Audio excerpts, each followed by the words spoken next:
Hello students, previous video में हम लोगों ने ट्रांजिशन एलिमेंट्स का एक इंट्रोडक्टरी वीडियो पढ़ा। उसमें आप लोगों ने ट्रांजिशन एलिमेंट्स क्या होते हैं, डी ब्लॉक एलिमेंट्स क्या होते हैं एंड उनके इलेक्ट्रॉनिक कॉन्फ़िगरेशन पढ़े। 3D, 4D, 5D सीरीज़ की इलेक्ट्रॉनिक कॉन्फ़िगरेशन हम लोगों ने पढ़े एंड उसी में आखिरी में हम लोगों ने एक छोटा सा पॉइंट डिस्कस किया था, that is about the general characteristics of transition elements, जो कि स्टेट बोर्ड के हिसाब से इम्पोर्टेंट होता है। गाइस, आज के वीडियो में हम लोग बात करेंगे कुछ ट्रेंड्स के बारे में। ट्रेंड्स इन एटॉमिक प्रॉपर्टीज कह सकते हैं हम लोग, atomic properties of transition elements. इसमें सबसे पहली जो प्रॉपर्टी हम लोग पढ़ते हैं वो प्रॉपर्टी पढ़ते हैं अबाउट द मेटालिक कैरेक्टर। अब मेटालिक कैरेक्टर की अगर हम लोग बात करते हैं तो हम लोगों को एक चीज़ तो पहले से पता है कि जो ट्रांजिशन एलिमेंट्स है, ये ट्रांजिशन एलिमेंट्स कैसे होते हैं गाइस? All are metals. ये सारे के सारे क्या होते हैं? मेटल्स होते हैं, बराबर है। नाउ सारे के सारे अगर मेटल्स हैं तो ये आप लोगों को काफ़ी अच्छे से पता है कि मेटल की कुछ प्रॉपर्टी होती है। सारे के सारे मेटल्स हैं तो मोस्टली सारे के सारे मेटल जो होते हैं ये क्या होते हैं? हार्डर होते हैं। सारे के सारे मेटल्स कैसे होते हैं? लस्ट्रस होते हैं, चमकदार होते हैं, बराबर है, चमकदार होते हैं। And these are have high melting and boiling point. इनका मेल्टिंग और बॉइलिंग पॉइंट जनरली क्या होता है गाइस? ज़्यादा होता है। नाउ सारे के सारे अगर मेटल्स हैं तो वी नो दैट कि मेटल की प्रॉपर्टी और भी होती है, दैट इज़ मैलिएबिलिटी। मतलब ये कि सारे के सारे जो ट्रांजिशन एलिमेंट्स हैं ये मैलिएबल होंगे। हाँ, इसके अलावा सारे के सारे मेटल्स क्या शो करेंगे? डक्टिलिटी, राइट, डक्टिलिटी भी शो करेंगे गाइस। इसके अलावा अगर हम लोग मेटल्स की बात करते हैं तो these will be the good conductors of heat and electricity। ये भी आप लोगों को पता है, ये कुछ जनरल पॉइंट्स है। लेकिन अगर हम लोग सोचें कि ये सारी प्रॉपर्टीज़ इन मेटल्स में क्यों मिलती है, तो ट्रांजिशन एलिमेंट्स की मैक्सिमम जो प्रॉपर्टी आप लोगों को मिलती है वो मिलती है due to unpaired electrons in n-1 d orbital. ये बहुत ज़्यादा इम्पोर्टेंट फिनोमिना कह सकते हैं हम लोग, इनकी प्रॉपर्टी के लिए रिस्पॉन्सिबल होता है। सोचो, जब n-1 d ऑर्बिटल में अनपेयर्ड इलेक्ट्रॉन प्रेजेंट होते हैं तो अनपेयर्ड इलेक्ट्रॉन्स मिलकर क्या बना सकते हैं? बॉन्ड बना सकते हैं। मान लीजिए कि किसी एलिमेंट का कॉन्फ़िगरेशन आपको मिलता है 3d5, तो सर ये क्रोमियम या फिर मैग्नीज हो सकता है। जी हाँ, बिल्कुल हो सकता है। तो इसके पास कितने अनपेयर्ड इलेक्ट्रॉन हो सकते हैं? 5 हो सकते हैं। तो इसी का दूसरा एटम जब इसके साथ ओवरलैप करने आएगा तो उसके पास भी कितने अनपेयर्ड इलेक्ट्रॉन्स रहेंगे? 5। मतलब यहाँ पर पेयरिंग हो जाएगी गाइस। तो आप लोग समझ सकते हैं कि कितने सारे स्ट्रॉन्ग बॉन्ड बनेंगे, कितने सारे स्ट्रॉन्गर कोवैलेंट बॉन्ड बनेंगे, जिसे आप लोग कहते हो मेटालिक बॉन्ड। इसे हम लोग क्या कहते हैं गाइस? मेटालिक बॉन्ड्स कहते हैं। एंड यहाँ पर जो मेटालिक बॉन्ड्स है, these are nothing but the stronger covalent bond. तो आप लोग सोचिए, कॉन्फ़िगरेशन इनका कहाँ से स्टार्ट होता है? D1 से, खत्म कहाँ पे होता है? D10। तो जैसे जैसे हम लोग आगे बढ़ते जाएंगे वैसे वैसे D5 तक जब पहुँचेंगे तो maximum number of unpaired electrons आप लोगों को मिलेंगे। And maximum number of unpaired electrons मिलने के कारण यहाँ पर बॉन्डिंग जो होगी ये काफ़ी स्ट्रॉन्गर होंगी। एंड बॉन्डिंग स्ट्रॉन्गर होने के कारण ये जो एलिमेंट्स हैं ये कैसे होंगे? Generally harder. तो फिर इसका मतलब ये भी होता है कि जिन एलिमेंट्स में अनपेयर्ड इलेक्ट्रॉन्स का नंबर कम होगा, जिन एलिमेंट्स में इलेक्ट्रॉन का नंबर, अनपेयर्ड इलेक्ट्रॉन्स का नंबर कम होगा, उनमें हार्डनेस भी कम होगी। जी हाँ, जिंक ये सॉफ्ट मेटल है, सिल्वर भी थोड़ा सा सॉफ्ट ही होता है, इवन कैडमियम भी सॉफ्ट होता है। एंड आप लोगों को एक और चीज़ पता है पहले से, बताओ, mercury, it is a liquid at room temperature. क्यों? क्योंकि उनका कॉन्फ़िगरेशन क्या होता है, D10 होता है। Clear guys? तो सारे के सारे ये ट्रांजिशन एलिमेंट्स जो है ये मेटल्स है, एंड मेटल्स है तो ये मेटल्स के समान ही ऑक्यूपाई करेंगे। इनका क्रिस्टल स्ट्रक्चर मेटल के समान होता है, हेक्सागोनल क्लोज पैकिंग के समान, क्यूबिक क्लोज पैकिंग के समान, राइट। इस तरीके से ये पैक होते हैं, मतलब ये कि ये कैसे होते हैं, समवॉट हार्डर होते हैं। नाउ आप लोग जरा सोचिए, अगर हमें मेटल्स की इतनी सारी प्रॉपर्टीज़ पता है तो इनके प्रॉपर्टीज़ के बारे में हम लोग थोड़ा सा आगे बढ़ते हुए इनके मेल्टिंग पॉइंट के बारे में एंड इनके बॉइलिंग पॉइंट के बारे में डिस्कस करते हैं। जनरली मेटल्स का melting point and boiling point non metals के मुकाबले ज़्यादा होता है। रीज़न भी है क्योंकि मेटल्स के अंदर बॉन्डिंग कैसी होती है, स्ट्रॉन्गर है, मेटालिक बॉन्ड प्रेजेंट होता है। अब फिर से वही बात आती है कि सर मेटालिक बॉन्ड के कारण इनका मेल्टिंग पॉइंट बॉइलिंग पॉइंट ज़्यादा है, तो जैसे जैसे हम लोग सीरीज़ में आगे बढ़ते जाएंगे, D1 से लेके D1 कॉन्फ़िगरेशन से लेके आगे बढ़ते जाएंगे, तो in the middle of the series D5 आ गया ना। In the middle of the series जब हम लोग पहुंचेंगे तो ऐसे केस में नंबर ऑफ अनपेयर्ड इलेक्ट्रॉन्स जो होंगे ये बहुत ज़्यादा होंगे, and number of unpaired electrons जब बहुत ज़्यादा होंगे तो एक मेटल दूसरे मेटल के साथ काफ़ी सारे बॉन्ड बनाएगा, काफ़ी सारे बॉन्ड बनाकर वो एकदम स्ट्रॉन्ग बॉन्ड की तरह अपीयर करेगा। एज अ रिजल्ट ऐसे केस में उन्हें तोड़ने के लिए हमें एनर्जी क्या लगेगी, ज़्यादा लगेगी, and hence we can say that कि जब हम लोग सीरीज़ में ट्रैवल करेंगे, जब हम लोग लेफ्ट टू राइट सीरीज़ में ट्रैवल करेंगे तो melting point and boiling point पहले क्या हो जाएगा, बढ़ते हुए जाएगा। देखिए एक छोटा सा ग्राफ मैंने बना के रखा है, आप लोगों को ग्राफ पेपर में कोई नहीं पूछने वाला है, बस स्टडी के लिए। अगर आप लोग पहली सीरीज़ की बात करते हैं, मैंने स्कैंडियम नहीं लिखा क्योंकि उसका मेल्टिंग पॉइंट काफ़ी कम है, क्योंकि एक ही अनपेयर्ड इलेक्ट्रॉन होता है। देन टिटेनियम से लेके यहाँ पर मैंने क्रोमियम लिखा, एंड आखिरी में कहीं यहाँ जिंक लिखा, मतलब ये पहली सीरीज़।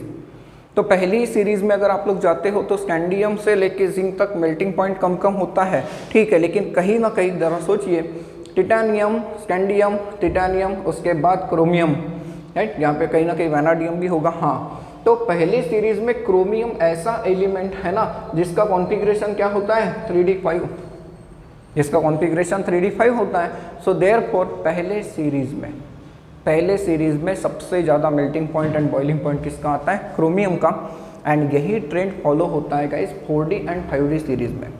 जो एलिमेंट्स क्रोमियम के नीचे होते हैं, दैट इज़ मॉलिब्डेनम, एंड उसके नीचे कौन होता है, टंगस्टन, ये मिडल ऑफ द सीरीज़ में आते हैं, एंड इनका melting point and boiling point काफ़ी ज़्यादा होता है।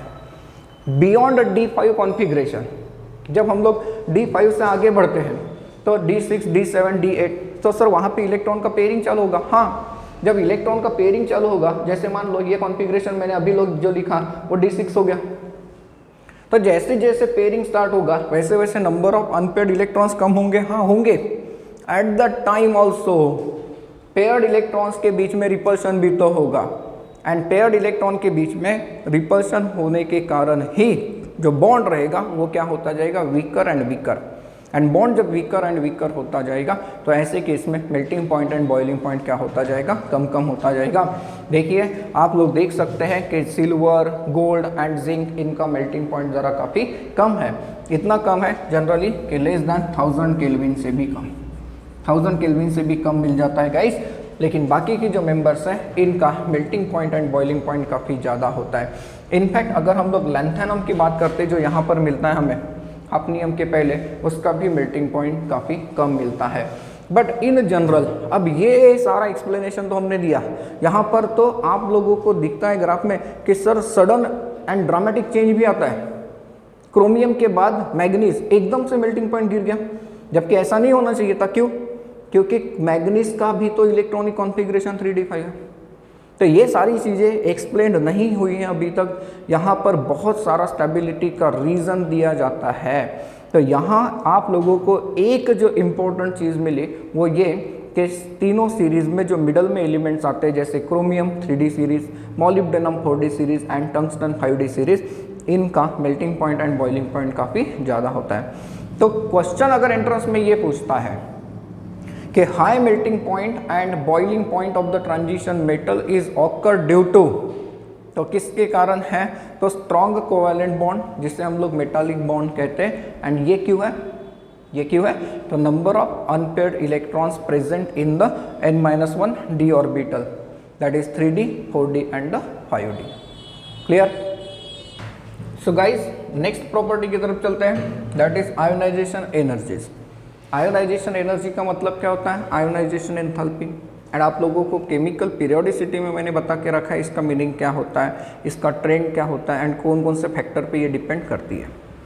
आयोनाइजेशन एनर्जी मतलब क्या? Amount of the energy required to remove the most loosely bounded electron from the gaseous neutral atom. एक एटम को गैसियस स्टेट में लेकर आइए एंड उसमें से सबसे लास्ट वाला इलेक्ट्रॉन निकालने की कोशिश करिए, उसे रिमूव करने के लिए जो एनर्जी लगती है उसी को हम लोग कहते हैं ionisation energy. Guys ionisation energy का ट्रेंड क्या था? पीरियड में अगर हम लोग जाते हैं लेफ्ट टू राइट तो आयोनाइजेशन एनर्जी जो होती है, first ionisation energy it is goes on increasing, ऐसा हम लोगों ने पढ़ के रखा है, बराबर है। तो फिर पीरियोडिक टेबल के हिसाब से सोचिए इनकी पोजीशन क्या है। लेफ्ट हैंड साइड में कौन होते हैं? एस ब्लॉक के मेंबर होते हैं, बीच में आते हैं डी ब्लॉक के मेंबर्स एंड यहाँ पर कौन होते हैं? पी ब्लॉक के मेंबर्स। तो हम अगर उस रेगुलर ट्रेंड के साथ जाए लेफ्ट टू राइट, हमें ये पता है कि लेफ्ट टू राइट जब हम लोग जाते हैं तो जो आयोनाइजेशन एनर्जी की वैल्यू है, ये आयोनाइजेशन एनर्जी की वैल्यू क्या होती है गाइस? इंक्रीज होती है। तो उसके हिसाब से सोचिए यहाँ से इंक्रीज होती है, मतलब ये कि डी ब्लॉक के जो मेंबर्स है उनकी ionisation energy, first ionisation energy ये एस ब्लॉक के मेंबर्स के मुकाबले क्या हो जाएगी? ज़्यादा हो जाएगी, बट पी ब्लॉक के मेंबर्स के मुकाबले क्या हो जाएगी? कम हो जाएगी। जी हाँ, इसके पीछे रीज़न क्या है? उनकी पीरियोडिक पोजीशन। और पीरियोडिक टेबल में आयोनाइजेशन एंथैल्पी का ट्रेंड हमें क्या कहता है कि जब लेफ्ट टू राइट जाते हैं तो फर्स्ट आयोनाइजेशन एनर्जी की वैल्यू इंक्रीज होती है, तो साइज डिक्रीज होता है ना, ऐसा हम लोगों ने पढ़ा था। एंड देयरफॉर अगर हम लोग इन्हें कंपेयर करें S block and D block and P block के मेंबर्स को, तो इट इज़ ऑब्जर्व दैट कि आयोनाइजेशन एनर्जी एस ब्लॉक की सबसे कम है, उसके बाद डी ब्लॉक की है, उसके बाद किसकी है? पी ब्लॉक की सबसे ज़्यादा है। चलो ठीक है, ये तो ट्रेंड है, कह दिया हमने। लेकिन जो फर्स्ट ट्रांजिशन सीरीज होती है उसमें ये जो ट्रेंड आपको मिलता है guys, it is not regular, ये रेगुलर ट्रेंड नहीं है। हम लोग ये एक्सपेक्ट करते हैं कि लेफ्ट टू राइट जब जाएंगे तो आयोनाइजेशन एंथैल्पी बढ़नी चाहिए, बढ़ रही है। देखिए 632 एंड ये है 906, हाँ बढ़ती है सर, लेकिन रेगुलर बढ़ती है क्या? देखिए यहाँ से यहाँ तक बढ़ गई, बिल्कुल बढ़ गई, लेकिन यहाँ से यहाँ तक क्या हो गई? कम। फिर धीरे से बढ़ गई, फिर बढ़ गई, फिर बढ़ गई, फिर कम हो गई, फिर कम हो गई, फिर बढ़ गई एंड फिर आखिरी में और बढ़ गई।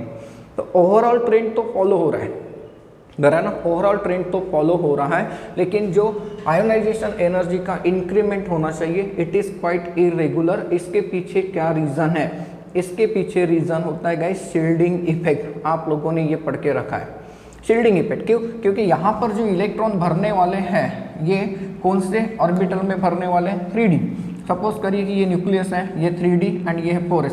तो 4s में 2 इलेक्ट्रॉन भरने के बाद इलेक्ट्रॉन धीरे धीरे यहाँ पे आते हैं ना, एंड धीरे धीरे इलेक्ट्रॉन जब यहाँ पर आते हैं तो ये 3D के इलेक्ट्रॉन्स इन इलेक्ट्रॉन्स को क्या करते? शील्ड करते from the force of attraction of the nucleus. As a result यहाँ पे जो साइज होता है वो भी इरेगुलरिटी शो करता है, हमने ऐसा पढ़ के रखा है। साइज में इरेगुलरिटी है, इसीलिए इनकी आयोनाइजेशन एंथैल्पी की वैल्यू में भी क्या है गाइस? इरेगुलरिटी है। एंड नो डाउट आपने जो पढ़ के रखा है वो बिल्कुल सही है कि third ionisation enthalpy is greater as compare to second as compare to first one. तो आपको कोई भी वैल्यू याद करके नहीं जानी है, ये भी वैल्यू याद करके नहीं जानी है।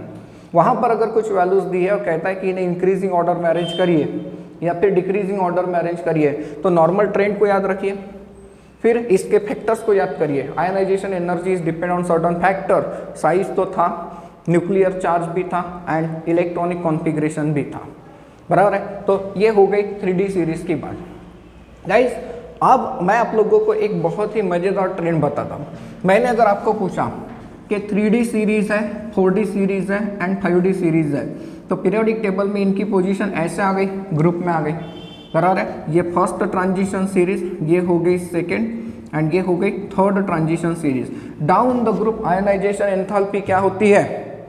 Down the group ionisation enthalpy decrease होती है। चलो मान लेते हैं 3D सीरीज़ का पहला मेंबर कौन होता है? स्कैंडियम। 4D सीरीज़ का ट्रियम एंड 5D सीरीज़ का लैंथैनम। अगर आपको किसी ने कहा कि इन्हें decreasing order of ionisation enthalpies में लगाइए तो सर बाय द रूल हमें ट्रेंड मिलेगा ऐसा, डेफिनेटली मिलेगा, बिल्कुल सही होगा। लेकिन बाकी के मेंबर्स में ऐसा नहीं होता। स्कैंडियम के बाजू में टिटानियम होता है, ट्रियम के बाजू में जर्कोनियम होता है एंड लैंथेनम के बाजू में हाफनियम होता है। अगर आप इनके आयोनाइजेशन एंथैल्पी का ट्रेंड ऐसे देते हो, titanium zirconium greater than hafnium, तो हम लोग कहीं ना कहीं गलती कर रहे हैं। सर होना तो ऐसे ही चाहिए, रूल है। हाँ लेकिन नहीं होता। क्यों नहीं होता? क्योंकि यहाँ पर बहुत गैप है। कितने एलिमेंट की गैप है भैया? 14। एंड ये जो 14 एलिमेंट्स होते हैं इसे हम लोग लैंथेनाइड्स कहते हैं।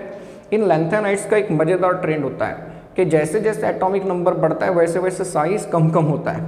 अब लैंथेनम के बाद 14 एलिमेंट का साइज कम कम हो रहा है, तो उसका इम्पैक्ट जो है वो उसके बाद में आने वाले एलिमेंट्स के ऊपर भी लागू होता है, इसका भी साइज कम होता है। आप लोग सोच रहे हैं कि यहाँ से लेके यहाँ तक का साइज बढ़ता है, नहीं, इनका साइज ऑलमोस्ट सिमिलर आ जाता है लैंथेनॉइड कॉन्ट्रैक्शन के कारण। तो साइज सिमिलर आने के कारण आयोनाइजेशन एंथैल्पी की वैल्यू गड़बड़ हो जाती है। यहाँ पर ये जो मेंबर है इसकी आयोनाइजेशन एंथैल्पी की वैल्यू काफ़ी ज़्यादा होती है। ये ऐसा ट्रेंड आपको देता है, hafnium greater than titanium greater than zirconium. देखिए ये बहुत ही अलग चीज़ हो गई। और ऐसा क्यों? ऐसा क्वेश्चन अगर पूछा उसने सीरीज में, चलो इन्हें यहाँ पे तो रेगुलर ट्रेंड मिला था, लेकिन एक क्वेश्चन के तौर पर देखा जाए तो क्वेश्चन ऐसे बनाया जा सकता है कि 5D सीरीज के मेंबर या फिर थर्ड ट्रांजिशन सीरीज के जो मेंबर्स हैं इनकी first ionization enthalpy 3D and 4D के मुकाबले क्या है? ज़्यादा है। वाई? क्या रीज़न है? तो इसके पीछे का रीज़न क्या दिया हम लोगों ने? Lanthanoid contraction. It is called as lanthanoid contraction. तो ये लैंथेनॉइड कॉन्ट्रैक्शन क्या है ये हम लोग लैंथेनॉइड्स में जाने के बाद तो पढ़ने वाले है ही है। अब आयोनाइजेशन एनर्जी के ट्रेंड के बाद एक मस्त हेडिंग मैंने दे के रखी है, क्योंकि इसके ऊपर भी एंट्रेंस में क्वेश्चन पूछे जा सकते हैं, बढ़िया पॉसिबिलिटी है एंड मज़ेदार क्वेश्चन होता है। Ionisation enthalpy and thermodynamic stability. Ionisation enthalpy and thermodynamic stability of transition metal compounds. मतलब क्या? इसका मतलब ये है कि हम लोग ट्रांजिशन एलिमेंट्स के जो कंपाउंड्स हैं इनकी स्टेबिलिटी को जज कर सकते हैं from there values of ionisation enthalpy, from there values of ionisation enthalpy. अब ये कैसे पॉसिबल होगा सर? ये कैसे पॉसिबल होगा? तो इट इज़ ऑब्जर्व दैट, यहाँ पर मैं एक सेंटेंस नोट करता हूँ, the smaller the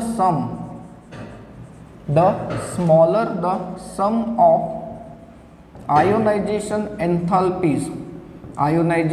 enthalpies for a transition element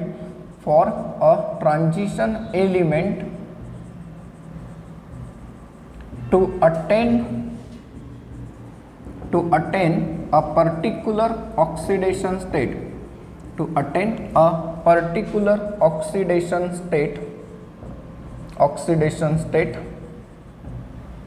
greater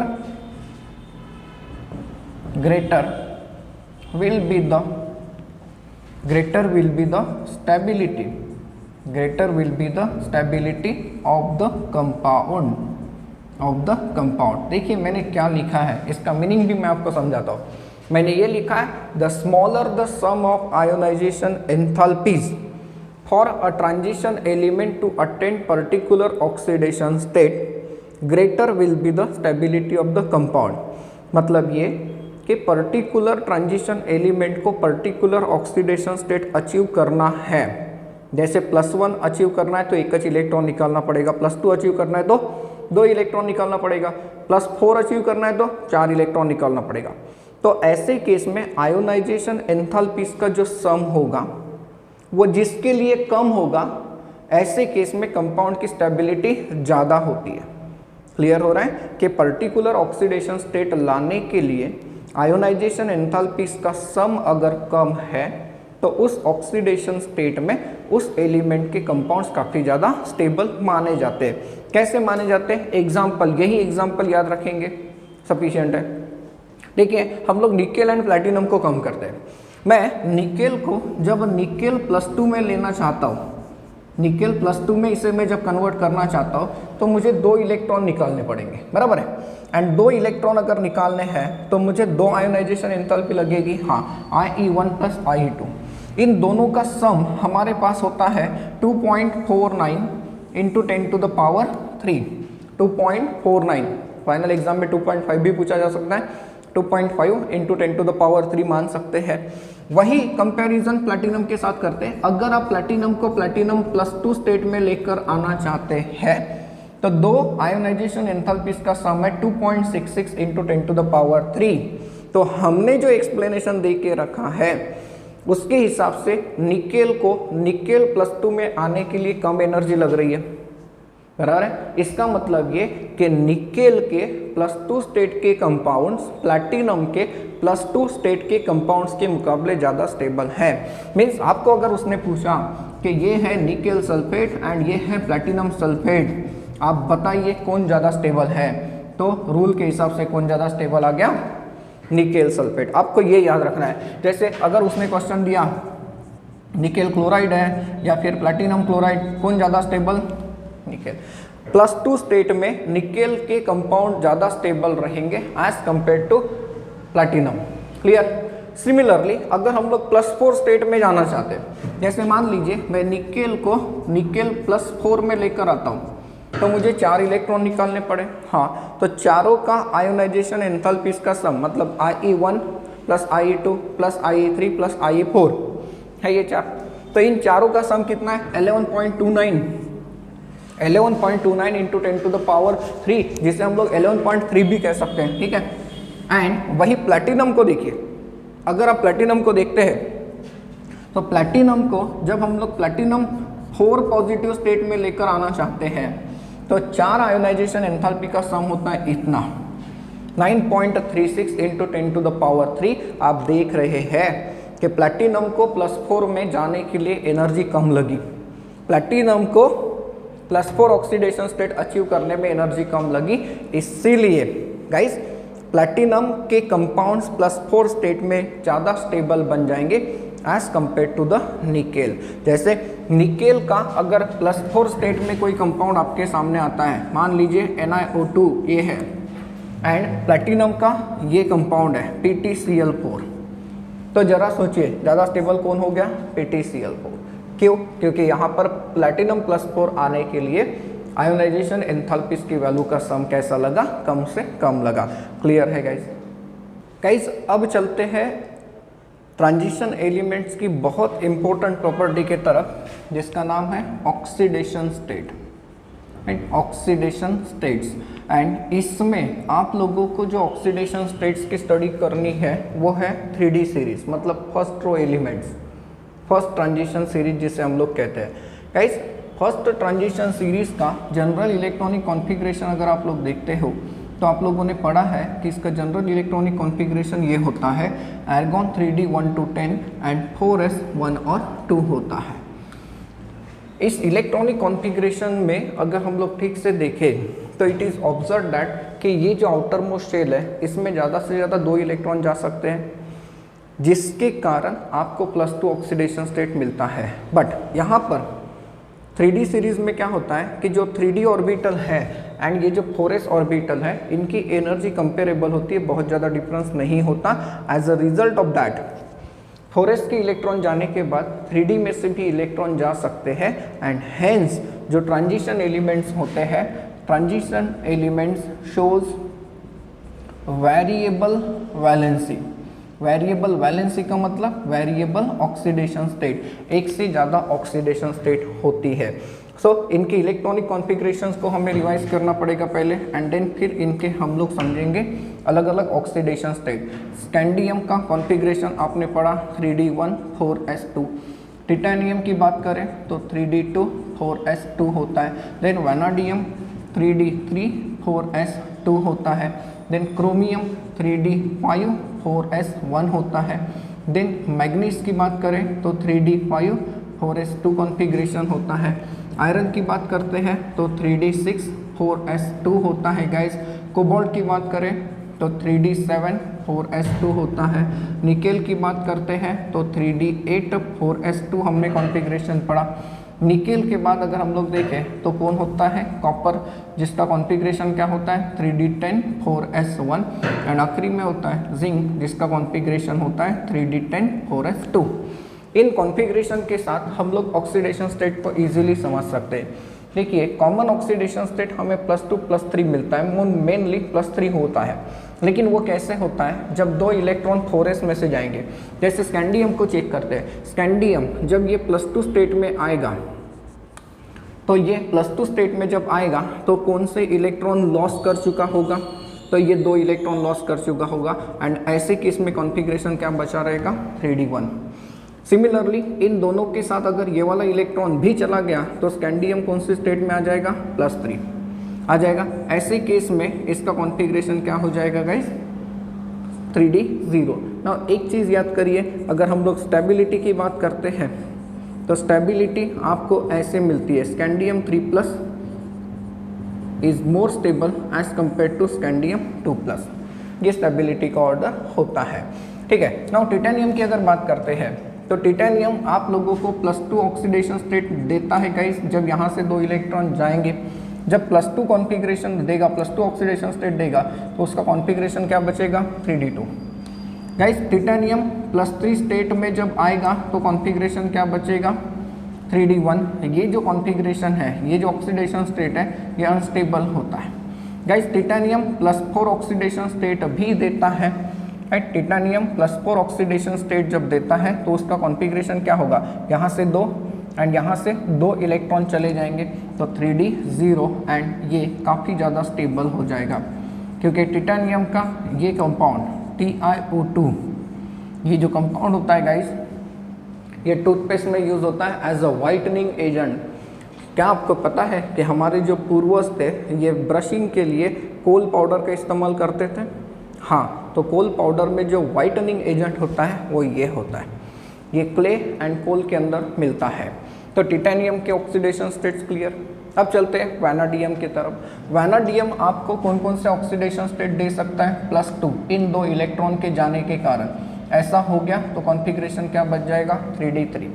वैनाडियम आपको +3 स्टेट दे सकता है तो कॉन्फ़िगरेशन क्या बचेगा 3d2। +3 दे रहा है मतलब यहाँ से 2 और यहाँ से 1 इलेक्ट्रॉन गया। वैनाडियम आपको +4 ऑक्सीडेशन स्टेट दे सकता है, कॉन्फ़िगरेशन क्या बचेगा 3d1, एंड वैनाडियम आपको +5 ऑक्सीडेशन स्टेट देता है, ये कॉन्फ़िगरेशन रहेगा 3d0।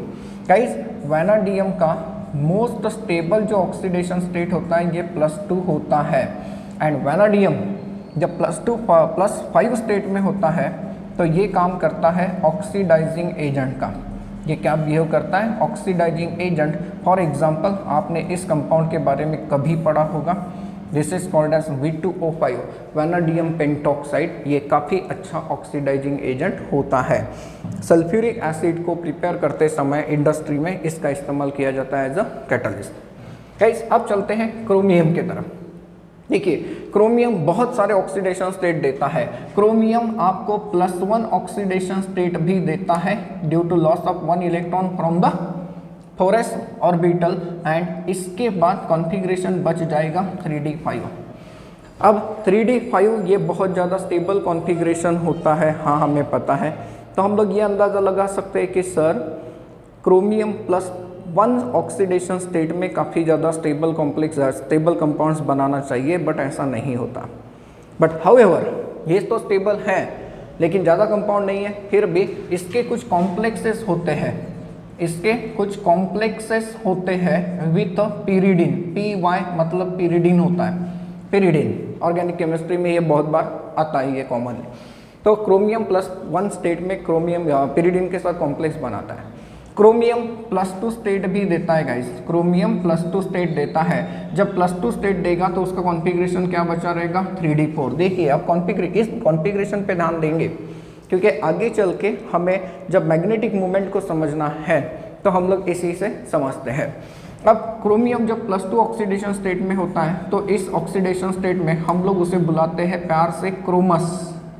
क्या बुलाते हैं क्रोमस। जैसे किसी ने अगर आपको पूछा कि CrCl2 का नाम क्या, तो आप लोग इसे क्रोमियम क्लोराइड नहीं कहते, इसे आप लोग क्रोमस क्लोराइड कहते हैं। Chromous chloride.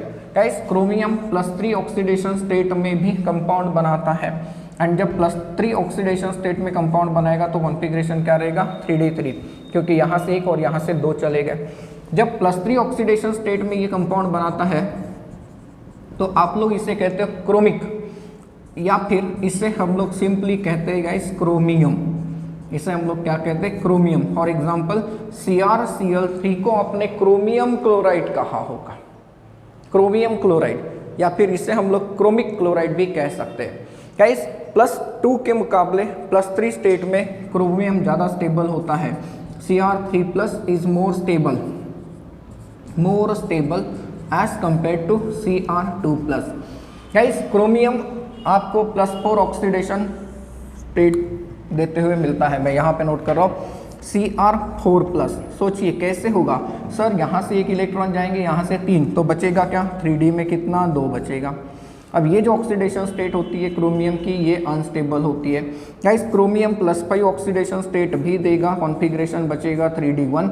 ये ऑक्सीडेशन स्टेट भी अनस्टेबल होती है। गाइस क्रोमियम हमें +6 ऑक्सीडेशन स्टेट देता है, कॉन्फ़िगरेशन बचेगा 3D0, and this is the most stable oxidation state. यहाँ पे मैंने मोर कहा था, यहाँ पे मैंने मोस्ट कहा। क्रोमियम जब +6 ऑक्सीडेशन स्टेट में कोई कंपाउंड बनाता है तो इन कंपाउंड्स को हम लोग क्रोमेट या फिर डाइक्रोमेट कहते हैं, क्रोमेट या फिर डाइक्रोमेट। जैसे K2CrO4, इस कंपाउंड का नाम आप लोग पोटेशियम क्रोमेट देते हो। क्या देते हो? Potassium chromate. ये +6 ऑक्सीडेशन स्टेट में है गाइस। एंड K2Cr2O7, इसे हम लोग डाइक्रोमेट कहते हैं, पोटेशियम डाइक्रोमेट। गाइस एक चीज़ के या तरफ ध्यान रखेंगे, पोटेशियम डाइक्रोमेट ये ऑक्सीडाइजिंग एजेंट होता है। क्या होता है? Oxidising agent. अब यहाँ एंट्रेंस का खेल चालू होता है। अगर आपको किसी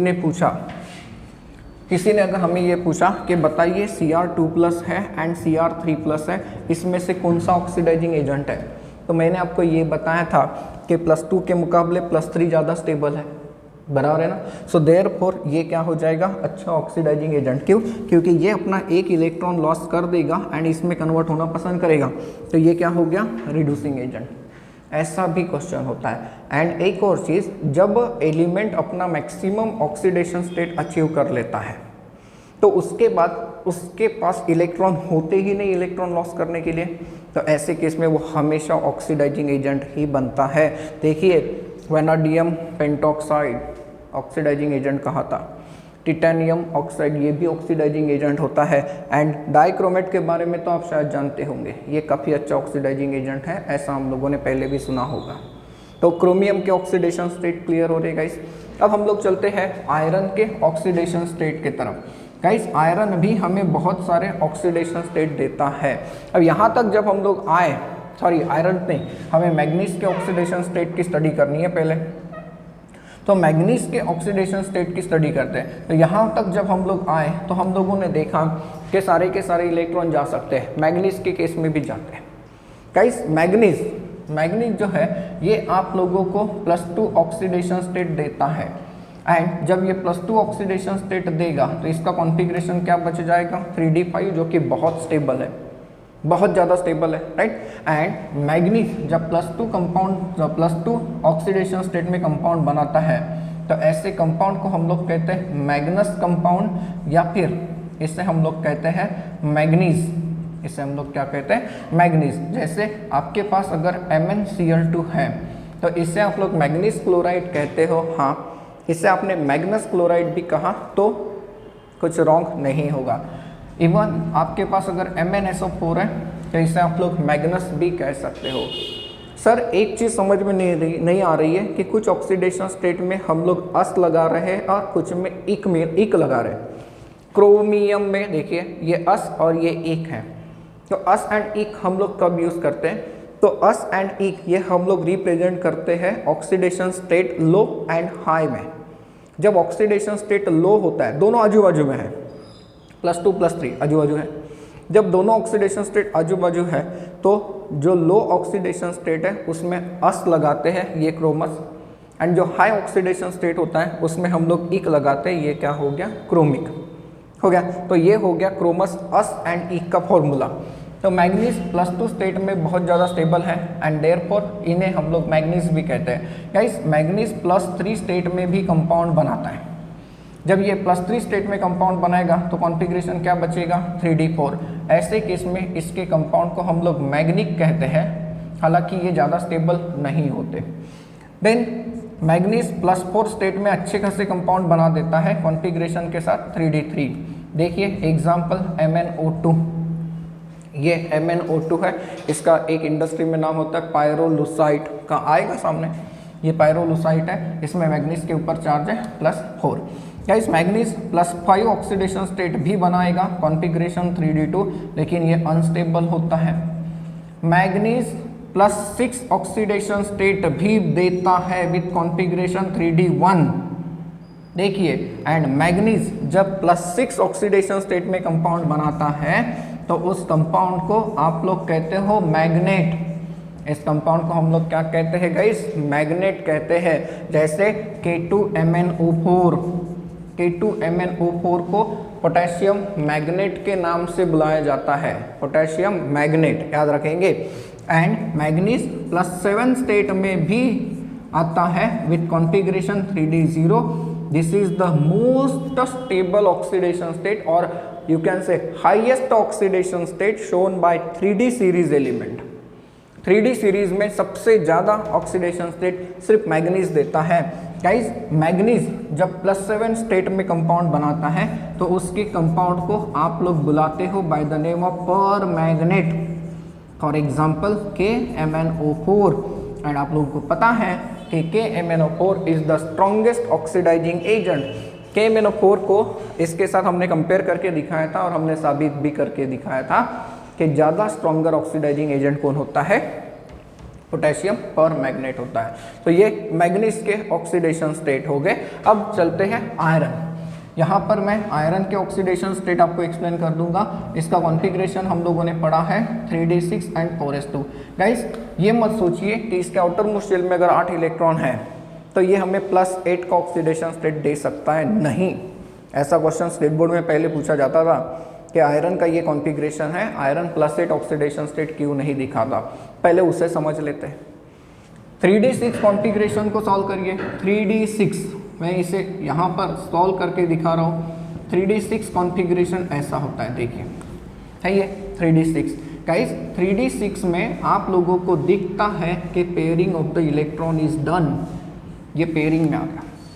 एंड जब ये पेयरिंग में आ जाए तो ऐसे केस में यहाँ से इलेक्ट्रॉन निकालने के लिए बहुत ज़्यादा एनर्जी लगेगी, इसीलिए ये इलेक्ट्रॉन नहीं निकलेंगे, ये नहीं निकलेंगे, ये 2 नहीं निकलेंगे। मतलब 8 - 2 6, ज़्यादा से ज़्यादा 6 तक हम लोग पहुँच सकते हैं आयरन के केस में। जी हाँ गाइस, आयरन आपको +2 ऑक्सीडेशन स्टेट देता है। जब +2 ऑक्सीडेशन स्टेट देगा तो कॉन्फ़िगरेशन 3d6 रहेगा। एंड याद रखिए 3d6 में अनपेयर्ड इलेक्ट्रॉन कितने हैं, 4। ये भी पूछे जाते हैं कि इस ऑक्सीडेशन स्टेट में कितने अनपेयर्ड इलेक्ट्रॉन हैं, कितने हैं, 4 अनपेयर्ड। गाइस +2 ऑक्सीडेशन स्टेट में आयरन जब होता है तो इसे हम लोग कहते हैं फेरस। फॉर एग्जाम्पल आप लोगों ने इसे फेरस सल्फेट कहा होगा, बराबर है, it is called as what, ferrous sulphate. Guys +3 state में भी कंपाउंड मिलते हैं। एंड अब कॉन्फ़िगरेशन देखिए क्या रहेगा, 3d5। अब 3d5 कॉन्फ़िगरेशन है। 3d5 में अनपेयर्ड इलेक्ट्रॉन कितने होंगे सर, d5, ये तो आप लोग समझ सकते हैं कि d5 में कितना आना चाहिए, 5 अनपेयर्ड इलेक्ट्रॉन आने चाहिए। एंड +3 स्टेट में जब ये होता है तो इसे हम लोग कहते हैं फेरिक, देखिए, या फिर इसे आप लोग कहते हो आयरन। इसे आप लोग क्या कहते हो गाइस, आयरन कहते हो। नाउ आयरन ये देखिए Fe2O3, आपने इसे फेरिक ऑक्साइड कभी कहा होगा, बराबर है। एंड एक चीज़ याद रखिए, फेरस ये क्या हो जाएगा, रिड्यूसिंग एजेंट, एंड फेरिक ये क्या हो जाएगा, ऑक्सीडाइजिंग एजेंट। मतलब ये कि +2 एंड +3 में ज़्यादा स्टेबल कौन हो जाएगा, +3।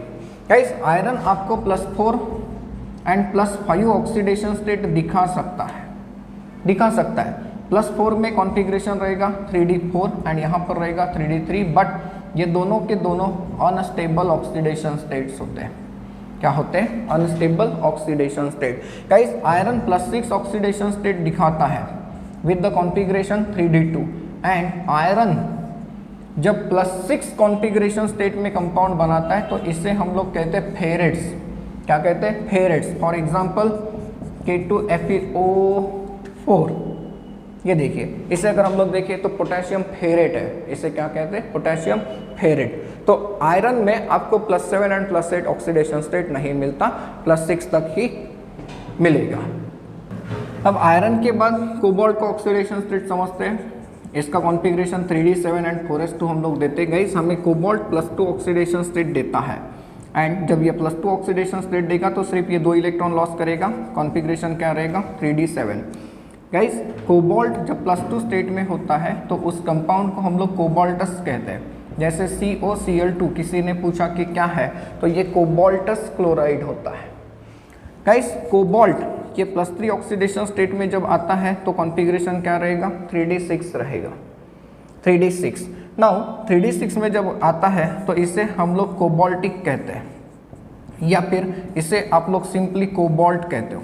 सिंपली कोबाल्ट में COCl3 क्या है, तो ये कोबाल्ट है, कोबाल्ट क्लोराइड।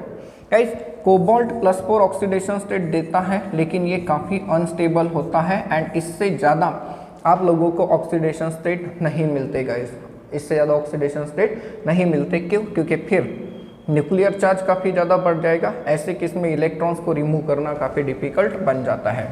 अब निकेल के ऑक्सीडेशन स्टेट की अगर बात करते हैं तो निकेल का कॉन्फ़िगरेशन क्या दिया हमने, 3d8 एंड 4s2। या गाइस निकेल ये +2 ऑक्सीडेशन स्टेट देता है विद कॉन्फ़िगरेशन 3d8। देखिए यहाँ से 2 इलेक्ट्रॉन जाएंगे, ये बचा रहेगा। निकेल +2 ऑक्सीडेशन स्टेट में कंपाउंड बनाता है। देखिए निकेल ऑक्साइड, निकेल क्लोराइड या फिर निकेल सल्फेट हो सकता है। गाइस निकेल +3 ऑक्सीडेशन स्टेट भी देता है। अगर ऐसा होता है तो कॉन्फ़िगरेशन क्या बचेगा, 3d7, लेकिन ये ऑक्सीडेशन स्टेट अनस्टेबल होता है। क्या होता है, अनस्टेबल। गाइस निकेल हमें +4 ऑक्सीडेशन स्टेट भी देता है विद कॉन्फ़िगरेशन 3d6। जब ये 3d6 के साथ कॉन्फ़िगरेशन देगा, +4 ऑक्सीडेशन स्टेट देगा, तो ये +4 ऑक्सीडेशन स्टेट में काफ़ी ज़्यादा स्टेबल होता है। For example NiO2। निकेल इससे ज़्यादा ऑक्सीडेशन स्टेट नहीं देता। गाइस अब चलते हैं कॉपर की तरफ, जिसका कॉन्फ़िगरेशन हम लोगों ने पढ़ा है 3d10 4s1। कॉपर हमें +1 ऑक्सीडेशन स्टेट देता है एंड जब +1 ऑक्सीडेशन स्टेट देगा तो इसका कॉन्फ़िगरेशन क्या बन जाएगा गाइस, 3d10। जब ये +1 ऑक्सीडेशन स्टेट में कंपाउंड बनाता है तो इसके कंपाउंड्स को कहा जाता है cuprous compounds. For example CuCl, इसे मैं ऐसे भी लिख सकता हूँ Cu2Cl2। इसका ये डायमर है, डायमर मतलब कितने यूनिट दो जुड़े हुए हैं, 2। इसे हम लोग कहते हैं क्यूपरस। ये क्यूपरस क्लोराइड हो गया, सिमिलरली ये क्यूपरस ऑक्साइड हो गया।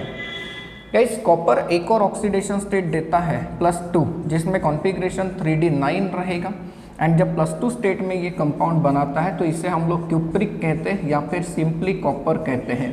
देखिए CuSO4 आपको पता है, इसे हम लोग कॉपर सल्फेट कहते हैं, इसे आप लोग क्यूप्रिक सल्फेट भी कह सकते हो। सिमिलरली CuO, इसे आप लोग कॉपर ऑक्साइड के नाम से जानते हो, इसे हम लोग क्यूप्रिक ऑक्साइड भी कह सकते हैं। गाइस कॉपर इसके अलावा कोई भी ऑक्सीडेशन स्टेट नहीं देता। देन जिंक की बात करें तो जिंक का ऑक्सीडेशन स्टेट बिल्कुल फिक्स होता है +2, क्योंकि ऐसा होने के बाद इसका कॉन्फ़िगरेशन बच जाएगा 3d10। देखिए सिर्फ ये 2 इलेक्ट्रॉन जाएंगे एंड ये +2 ऑक्सीडेशन स्टेट में ही कंपाउंड बनाता है। जैसे जिंक सल्फेट हो गया या जिंक ऑक्साइड ले लीजिए या जिंक सल्फाइड ले लीजिए, इवन जिंक कार्बोनेट को भी ले लीजिए। इसके अलावा जिंक क्लोराइड देखा होगा आपने, जिंक नाइट्रेट का किसी ने फॉर्मूला पूछा तो ये जिंक नाइट्रेट का फॉर्मूला है। तो ये है इनके ऑक्सीडेशन स्टेट। गाइस अब मैं आप लोगों को एक इम्पॉर्टेंट नोट बताता हूँ इनके ऑक्सीडेशन स्टेट के बारे में, ये काफ़ी अच्छे से समझ के रखिए। ट्रांजिशन एलिमेंट्स के ऑक्साइड्स, ट्रांजिशन एलिमेंट्स के जो ऑक्साइड्स होते हैं ये बहुत सारे टाइप के होते हैं। जैसे MO टाइप का होता है, M2O3 टाइप का होता है, MO2 हो सकता है गाइस, MO3, ऐसे बहुत सारे होते हैं, बहुत सारे टाइप के ऑक्साइड हो सकते हैं। तो ये जो ऑक्साइड्स होते हैं ये अलग अलग नेचर दिखाते हैं। जब ये कोई मेटल कम ऑक्सीडेशन स्टेट में है तो ऐसे केस में उसके ऑक्साइड का नेचर बेसिक होता है, लेकिन इंटरमीडिएट ऑक्सीडेशन स्टेट में जब आता है तो एम्फोटेरिक बन जाता है। एंड जब ज़्यादा ऑक्सीडेशन स्टेट में आता है तो ऐसे केस में उस ऑक्साइड का नेचर एसिडिक होता है गाइस। फॉर एग्जांपल ये बहुत अच्छे से प्रिपेयर करेंगे, जैसे मान लीजिए कि हम क्रोमियम की बात करते हैं। फॉर एग्जांपल क्रोमियम के ऑक्साइड CrO2, Cr2O3, CrO3, ये देखिए यहाँ पर ऑक्सीडेशन स्टेट +2 है, यहाँ पर +4 है, यहाँ पर +3 है, यहाँ पर +6 है। तो ये लो ऑक्सीडेशन स्टेट में है तो इसका नेचर जो होता है ये होता है बेसिक। देन ये इंटरमीडिएट है क्योंकि ये बहुत बड़ी ऑक्सीडेशन स्टेट है। तो यहाँ पर अगर हम लोग देखें तो इसका नेचर कैसा हो जाएगा, एसिडिक हो जाएगा। एंड ये कैसे हो जाएंगे, एम्फोटेरिक। तो ये ध्यान रखना है, कभी कभी ऐसे क्वेश्चन एंट्रेंस एग्जाम में दिए जा सकते हैं कि एक च एलिमेंट्स के ये ऑक्साइड्स है, बताइए इनमें से ज़्यादा एसिडिक कौन सा होगा। जैसे किसी ने आपको पूछा कि ये है भैया FeO एंड ये है Fe2O3, बताइए इसमें से ज़्यादा एसिडिक कौन सा, तो भैया जो ज़्यादा ऑक्सीडेशन स्टेट में है वो। क्लियर हो रहा है। तो ये एक बेहद ही इम्पोर्टेंट नोट मैंने आप लोगों को बताए। क्या बताया कि अगर एकच एलिमेंट अलग अलग ऑक्सीडेशन स्टेट में ऑक्साइड्स बनाते हैं तो ऐसे केस में जो ऑक्साइड कम ऑक्सीडेशन स्टेट में होता है उसका नेचर बेसिक होता है, जो ज़्यादा ऑक्सीडेशन स्टेट में होता है उसका नेचर एसिडिक होता है, एंड बाकी बीच वाले एम्फोटेरिक है। राइट, ये है इनके ऑक्सीडेशन स्टेट से रिलेटेड कुछ पॉइंट्स।